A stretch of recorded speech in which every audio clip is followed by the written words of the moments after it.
Harvesting எல்லாம் பண்ணலாம். பாருங்கள், ஃப்ரெஷ் தக்காளி. இந்த செடியை பார்த்து பயங்கர பயமாக இருக்குது. ஏற்கனவே கையை கீறி விட்டுருச்சு. ஸோ நாரங்காயை பறிக்கலாம். எனக்கு ஒத்த கையில் கேமரா, ஒத்த கையில் பழம். பாருங்கள்,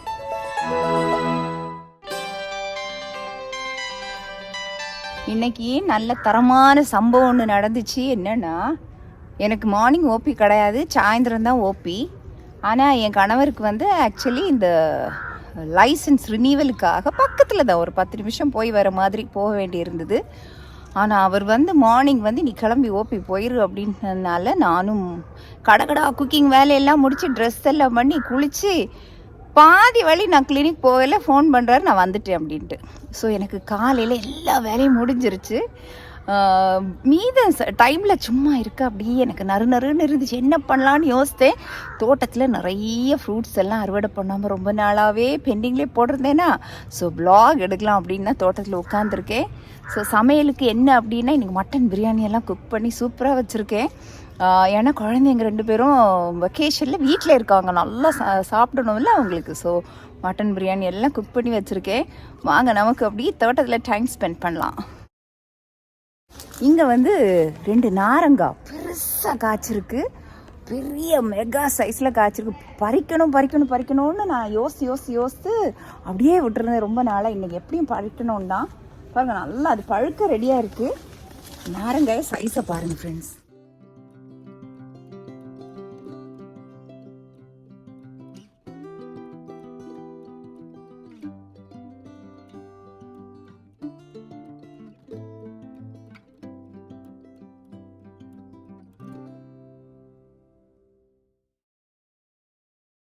அந்த நாரங்காவோட இலை எல்லாம் பயங்கர மனம், ஒரு ஸ்பெஷல் மனம் வரும் நாரங்காயில், இந்த செடியில். ஃபுல் சைஸையும் பாருங்கள் ஃப்ரெண்ட்ஸ். நான் செல்ஃபி மோடில் போட்டு ஷூட் பண்ணிகிட்டு இருக்கேன். ஸோ நாரங்காயை பறிக்கலாம் ஃப்ரெண்ட்ஸ். இந்த நாரங்காய் வச்சு தீயல் பண்ணி ஏற்கனவே நான் வந்து ஒரு வீடியோ போட்டுப்பேன். அது நாரங்காய் தீயல். அது ஸ்டெப் பை ஸ்டெப் உங்களுக்கு டீட்டெயிலாக இருக்கும். வேணால் நான் லிங்கை தரேன், அதை பார்த்து தீயல் செஞ்சுக்கோங்க. நீங்கள் மார்க்கெட்டில் வந்து நாரங்காய் வாங்கலாம், அது ரவுண்டாக சின்னதாக இருக்கும். ஸோ நாரந்திக்காய் அப்படின்னு சொல்லுவோம். நீங்கள் வந்து சென்னையில் அதை எப்படி சொல்வீங்கன்னு எனக்கு தெரியல. நாங்கள் வந்து நாரங்காய் அப்படி தான் சொல்லுவோம். சைஸ் பாருங்கள் இவ்வளோ பெருசாக இருக்குது. இந்த தக்காளியில் வந்து நிறைய காய். நான் வீட்டோட முன் பக்கமாக நிறைய தக்காளி செடி, காய்கறியெல்லாம் நட்டு வச்சுருக்கிறேன். வெண்டையிலே நிறைய காய் இருக்குது. இது வீட்டில் வந்து உரம் மட்டும், அதாவது விஷ மருந்தே தளிக்காமல் வளர்த்துன செடி. அதனால் இந்த காயெல்லாம் அப்படியே ஃப்ரெஷ்ஷாகவே பறித்து பச்சையாக கூட சாப்பிடலாம். அவ்வளோ வந்து ஹெல்த்தியாக இருக்கும் உங்களுக்கு.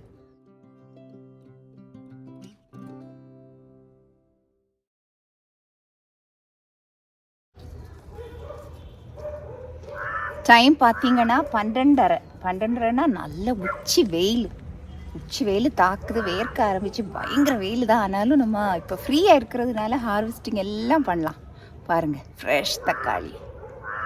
ஃப்ரெண்ட்ஸ், இந்த பூ உங்களுக்கு பரிச்சயம் அப்படின்னு நினைக்கிறேன். எனக்கு பழைய வீடியோஸ் பார்க்குறவங்களுக்கு தெரியும். இந்த மரம் பெருசாக வீட்டோட அந்த சைடில் இருக்கும். ஆனால் அதுக்கப்புறமா எங்களுக்கு அந்த கேட் ஒன்று போடுறதுக்காக அந்த மரத்தை முறிக்க வேண்டிய சூழ்நிலை. நாங்கள் வந்து ஆள் வச்சு ஒரு கம்பை வெட்டி இங்கே நட்டோம். பாருங்கள் பெருசாக அந்த புளுமினியா இதோட பேர். அது அழகாகவே பெருசாக வளர்ந்து சம்மரில் பூக்கவும் ஆரம்பிச்சிருக்கு. பூக்க அழகாக பாருங்கள், ரொம்ப அட்டகாசமாக இருக்கும். இது வெயிலில் தான் பூக்கும். பூ பெருசாக அப்படி பிரைட் ரெட்டு, நிறைய கலர்ஸில் நீங்கள் நிறைய இடங்களில் பார்த்துருப்பீங்க இந்த பூ. ஆனால் ஈஸியாக வளரும். அடுத்ததாக வெண்டைக்காய் அறுவடை பண்ணும், ஆனால் வெயிலில் முடியாது. ஸோ அப்படியே பாருங்கள், இது செரி புஷ் மேலே இருக்கிறது செரி வந்து எப்போவுமே இந்த மழை வந்த உடனே தான் பூக்க ஆரம்பிக்கும். இப்போ செரியில் வந்து நிறைய பூக்களாக இருக்குது, அதுவும் சீக்கிரமாக பழங்கள் வைக்கும். ஸோ அறுவடை பண்ணி வீடியோ போடுவேன். அந்த வெயில் அப்படி கொஞ்சம் அப்படி மாறும்போது போய் அறுவடை பண்ணிட்டு வந்துடலாம். வெயில் தாளட்டும், அதுவரை நான் கார்டன் டூர் உங்களுக்கு காமிக்கிறேன். இது வந்து லட்சாத்தை கீரை. பக்கத்தில் இன்னொரு கீரை செடி இருக்குது, பார்க்கலாம். இதுதான், இது வந்து ப்ரெஷர் கீரை. பாருங்கள், கருவேப்பிலை மாதிரி தான் இருக்கும் இந்த இலை பார்க்குறதுக்கு. ப்ரெஷர் கீரை, ஏற்கனவே கீரை வெரைட்டிஸ் எல்லாம் நான் ஒரு வீடியோ போட்டிருந்தேன், நீங்கள் பார்த்துருப்பீங்க அப்படின்னு நம்புகிறேன். நம்ம பிபி வந்து ரொம்ப குறைக்கும். இது கொலஸ்ட்ரால் ரொம்ப பிளட்டில் ரெடியூஸ் பண்ணும். ஸோ இதுக்கு ப்ரெஷர் கீரை அப்படின்னு பேர். இந்த கீரை பொரியல் செம்ம டேஸ்ட்டாக இருக்கும். இதுதான் இலை, பார்த்தீங்களா? கருவேப்பிலை மாதிரியே தான் இருக்கும். வெண்டை செடியில் பாருங்கள், நான் இதுவரை அறுவடை பண்ணலை. அந்த ஃபஸ்ட்டாக காய்ச்ச வெண்டை தான் இது. நிறைய கொத்தாக போட்டிருக்கு பாருங்கள். இனி பட்டுன்னு வெண்டைக்காய் அறுவடை பண்ணிவிட்டு ஷேடில் போக வேண்டியதான். ஸோ வெயிலில் நிற்கிறது வெண்டை மட்டும்தான். ஸோ கட் பண்ணிடலாமா வெண்டையை? ப்ரூனர் வேறு காணாமல் போயிடுச்சு. ஸோ சிசர்ஸ் எடுத்துகிட்டு வந்தேன். அது வெட்டது கொஞ்சம் கஷ்டம்தான். ஸோ பாருங்கள் ஃப்ரெண்ட்ஸ், எவ்வளோ பெரிய சைஸ் பாருங்கள். அரணை வெண்டை, அதாவது இந்த ரெட் கலர் வெண்டைக்கு எங்கள் நாகர்கோவிலில் பேர் என்னென்னா அரணை வெண்டை.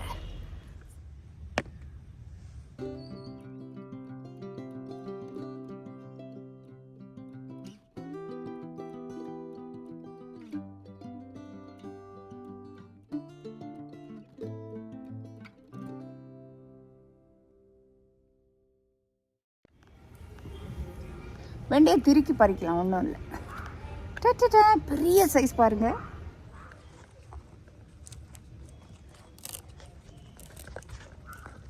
இது அப்படி உயரமாக இனி கட்டி விடணும். அப்படி கீழாப்பில் பாருங்கள், கட்டி விட்ட கம்பெல்லாம் விழுந்து போயிடுச்சு. இதுதான் டிராகன் ஃப்ரூட் செடி. இதுக்கு நல்ல வெயில் வேணாம். ஆனால் இது ஷேடுக்குள்ளே மாட்டிருச்சு. பக்கத்தில் தென்னை, அப்புறம் கொய்யா மரம் அதெல்லாம் இருக்குது. அதனாலேயே இது காய்க்கலை. அதான் ரீசன். இல்லைன்னா இதுக்கு முன்னால் பழம் வைக்கணும். அது பக்கத்தில் பாருங்கள், நாட்டு ரோஜா சூப்பராக பூத்துருக்கு. ரோஜா செடி எல்லாம் ஒரு வியாதி. அப்படியே நான் மருந்து அடிச்சு எப்படியோ பாருங்கள் பூக்க ஆரம்பிச்சிருச்சு இப்போ. ஃப்ரெண்ட்ஸ், இது என்னோட ரெட் ரோஸ் புஷ். அதுவும் எல்லா ரோஜா பூவிலையும் இந்த சம்மரில் பயங்கரமாக ஃபங்கஸ் எல்லாம் அடித்து வியாதி பிடிச்சிருச்சு. ஸோ அதெல்லாம் ட்ரிம் பண்ணி மருந்தெல்லாம் போட்டு இப்போ தான் இந்த மழை விழுந்து இல்லையா, தளிர்கள் கொஞ்சம் கொஞ்சமாக பூக்கள் இருக்குது. யூஸ்வலாக கொத்தாக பூக்கும். என்ன ஒரு வாரம் வெயிட் பண்ணோன்னா நிறைய பூ இந்த ரோஜா செடியில் இருக்கும். ஸோ இந்த ரோஜா செடி ரொம்ப பிரியம் எனக்கு. நிறைய வீடியோஸ், ரீல்ஸ், ஷார்ட் வீடியோஸ் எல்லாம் போட்டிருப்பேன். என் இன்ஸ்டா ப்ரொஃபைலை ஃபாலோ பண்ணுங்கள், ஷெரின் லியோன் அப்படின்ட்டு. எஃபியும் ஃபாலோ பண்ணுங்கள். இன்ஸ்டாலே நிறைய வீடியோஸ் எல்லாம் இது கார்டனிங் ரிலேட்டடாக நான் போட்டிருப்பேன். வந்த வேலை முடிஞ்சிருச்சு ஃப்ரெண்ட்ஸ். என் சேனல் பாருங்கள், நிறைய வீடியோஸ் போட்டிருக்கேன். நிச்சயமாக உங்களுக்கு என் சேனல் பிடிக்கும். ஸோ சப்ஸ்கிரைப் பண்ணுங்கள். வீடியோ உங்களுக்கு பிடிச்சிருந்தா லைக் பண்ணுங்கள், கமெண்ட் பண்ணுங்கள். நிச்சயமாக என்னோட சேனலை சப்ஸ்கிரைப் பண்ணுங்கள் ஃப்ரெண்ட்ஸ். அது ரொம்ப ஹெல்ப்ஃபுல்லாக இருக்கும். இன்னும் மிக அழகான மற்றொரு விழாவுடன் உங்களை சந்திக்கும் வரை உங்களிடமிருந்து விடை பெறுவது உங்கள் டாக்டர் ஷெரின் லியோன். நன்றி, மீண்டும் சந்திப்போம்.